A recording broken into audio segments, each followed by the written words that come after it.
Hello, YouTubers, friends, compatriots, Lucas Shills, Desolates, Search, Peasants, Vassals. I'm going to go postal today. I'm a useful idiot, and I was just here reading my morning mail and having my morning coffee, and decided to do a video on this story about Leslie James Pickering. And I'm sure a lot of you have seen the story now, but a small index card with some instructions was found on one of his pieces of mail, or inside one of his pieces of his mail, and it basically instructed postal workers to keep an eye on his mail. And this is an interesting story, obviously, because of the fact that here we have another level of surveillance at the snail mail level, and so, as always, nothing is safe. And but what was interesting to this about this story to me was actually getting into the history of it and the actual size of this program. It's pretty spectacular. So anyway, let me get to the story. So Leslie James Pickering found a handwritten card in his mail, apparently delivered by mistake, with instructions to postal workers to pay special attention to his mail.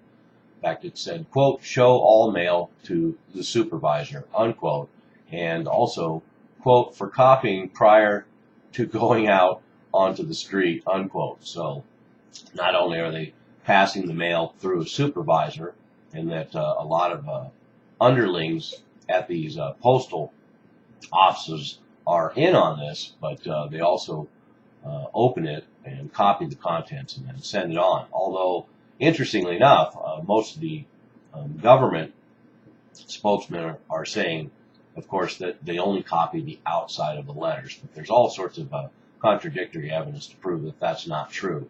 And since we also know the nature of the government, that's another reason why we know it's not true. So here's where it gets interesting, though. It's part of a long-time surveillance system called mail covers, the forerunner of the much larger current system, which is called the Mail Isolation and Control and Tracking Program. And every single piece of mail is photographed every day.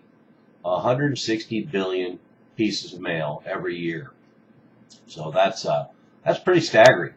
They are copying essentially what they say about why they intercept phone calls as well. They know who's writing to who and where each of those people are. So, and then they have a huge database, just like they do with all the other data mining, where they store this information. But this is where it gets truly fascinating to me. Interestingly enough, this so-called mail covers system is over 100 years old. So it's been being used for over 100 years.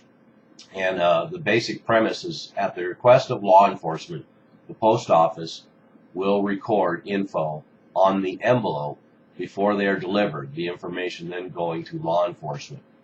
And it used to be more targeted, like everything used to be more targeted, but now they just use huge dragnets and copy every letter that goes through the U.S. postal system. And the Mail Isolation, Control, and Tracking Program was created after the deadly anthrax attacks in 2001. So that's a much newer entity, but of course it operates on a gigantic scale and includes all the tools that are available to the intelligence and surveillance communities now. So as you can imagine, there's no reason why mail isn't being routinely opened and copied. And all the federal agencies, just like all these other intelligence agencies, they all use this material. So the DEA, the FBI, Department of Health and Human Services, the IRS, they all use this system to isolate and check out mail. In fact, a former FBI agent said, quote, it can be easily abused because it's so easy to use and you don't have to go through a judge to get the information. You just fill out a form, unquote. So that sounds like the most likely scenario.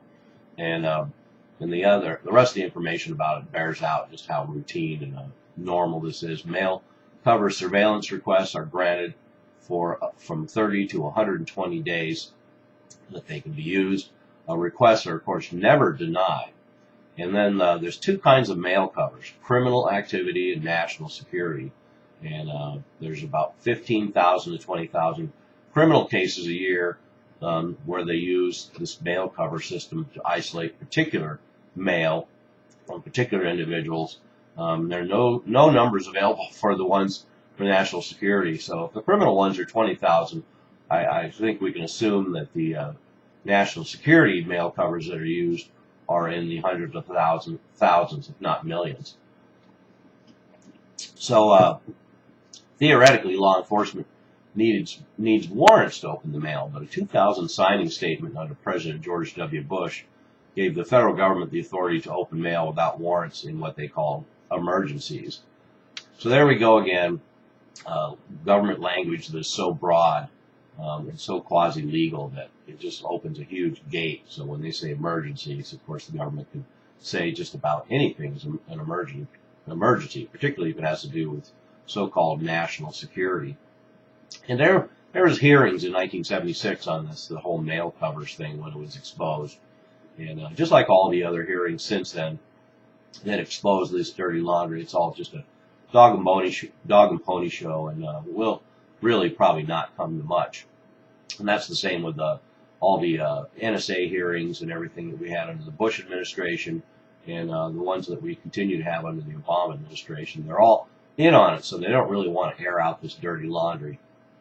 And in fact, both the Bush and Obama administrations have argued for the NSA programs based on the mail covers precedent. So they're actually using this 100-year-old system to justify the way the NSA works now. So there you have it.